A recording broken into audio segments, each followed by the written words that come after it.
శుభోదయం. శ్రియకాంతాయ కళ్యాణ నిధయే నిధయేర్థినాం శ్రీవేంకట నివాసాయ శ్రీనివాసాయ మంగళం.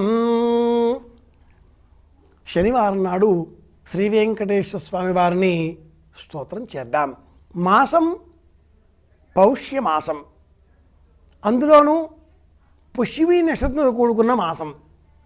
ఈ పుష్యమీ నక్షత్రం శని నక్షత్రానికి, శని దేవుడికి ప్రతీక.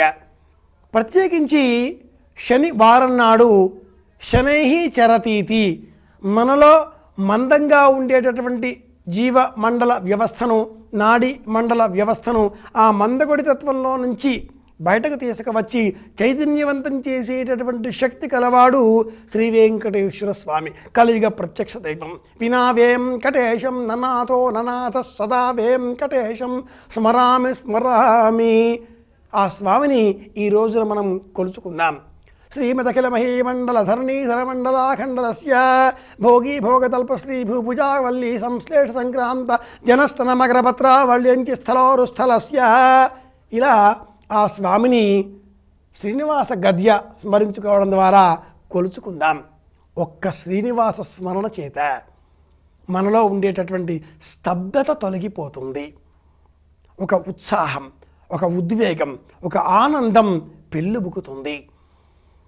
ఆపద మొక్కులవాడు, అనాథ రక్షకుడు, దీన జన రక్షకుడు, ఆర్తత్రాణ పరాయణుడు, ఎవరు ఏది అడిగితే వారికి అది వెంటనే అందచేసేటటువంటి శక్తి గల ఏకైక దైవం, కలియుగ ప్రత్యక్ష దైవం శ్రీ వెంకటేశ్వర స్వామివారు.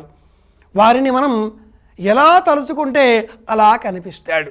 అందంగా ఉంటాడు, అలంకార ప్రియుడు, నైవేద్యాలుంటాయి, రూపురేఖలు చాలా ఆకర్షణీయంగా ఉంటాయి. 7 కొండలవాడు, ప్రత్యేకంగా వెళ్ళాలి, సంకల్పం చెయ్యాలి. ఆలోచన చేస్తే ఆ శ్రీయపతి 7 కొండలవాడు శ్రీ వెంకటేశ్వర స్వామి వెంకటరమణుడు ఎక్కడ ఉన్నాడండి? ఆయన ఆ 7 కొండల పైన ఉన్నాడా? లేక మన కాలనీలో ఉండేటటువంటి ఆలయంలో ఉన్నాడా? లేక మన ఇంట్లో పూజా గదిలో ఉండేటటువంటి అర్చామూర్తి ఈ విగ్రహంలో ఉన్నాడా? లేక మన మనస్సులో ఉన్నాడా? వేలికి పెట్టుకునే ఉంగరంలో ఉన్నాడా? ముందు గదిలో ఉండేటటువంటి చిత్రపటంలో ఉన్నాడా? చతుర్చక్ర వాహనం కారు, అందులో వెళుతూ ఉంటాం, స్టీరింగ్ పక్కన కూడా చిన్న విగ్రహం పెట్టుకుంటాం, ఒక్కోసారి అలా చూసి వెళుతూ ఉంటాం, అక్కడ ఉన్నాడా? అంతటా ఉన్నాడా ఆయన? సర్వవ్యాపకుడు, విశ్వవ్యాపకుడు. ఆయన అర్చామూర్తిగా మనం ఇలా ఈ రూపంలో చూస్తున్నాం, కానీ అంతకంటే ముందు చూస్తే భువనమోహనమైనటువంటి రూపాలు కలవాడు.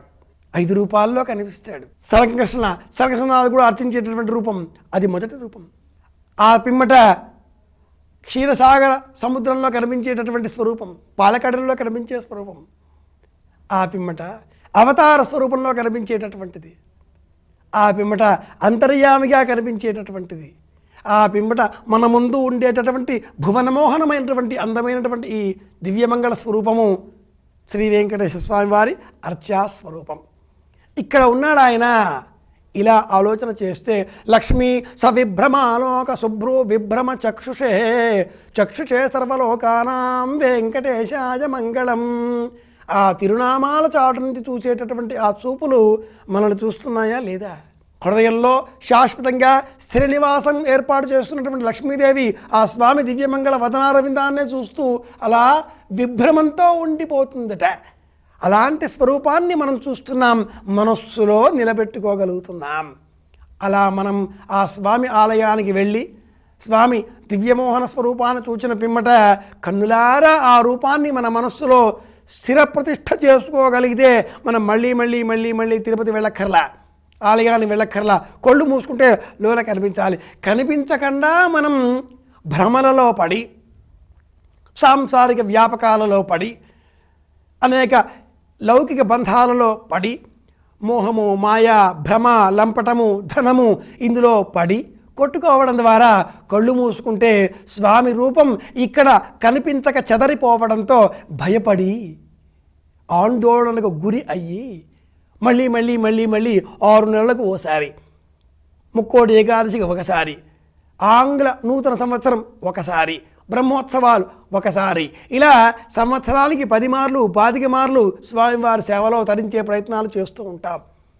ఒకసారి ఆలయానికి వెళ్ళాం, తెలిసిన వారు ఎవరైనా ఉంటే వారి ద్వారా దూరవాణి చరవాణి కాగితాలు ఉత్తరాలు అలా చెబుతూ ఇలా చెబుతూ అనేక మాలు ఏమండి మనస్సు ద్వారా ఉండేటటువంటి బాంధవ్యంతో స్వామిని తిలకించగలిగితే, ఆలయానికి వెళ్ళాం, స్వామిని నేను చూశాను, స్వామి నన్ను చూశాడా లేదా, ఇది ప్రశ్న.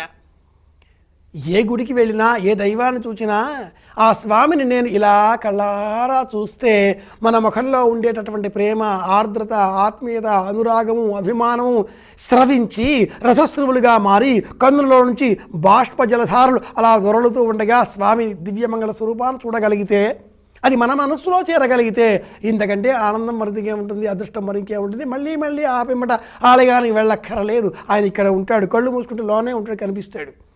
కనిపించకుండా ఉన్నది అంటే అర్థం మనం లౌకికమైన మాయామోహ లంపటాల్లో పడి కొట్టుకుంటున్నాం అని అర్థం. అలా కాకుండా శనివారం నాడు పౌష్యమాసం కూడా కనుక, ఇది శని మాసం కూడా కనుక విశేషించి స్వామివారిని స్తోత్రం చేద్దాం, శ్రీనివాస గద్యతో స్మరించుకుందాం. స్వామి కరుణతో అందరం ఆనందంగా ఉందాం అని కోరుకుంటూ శుభమస్తు.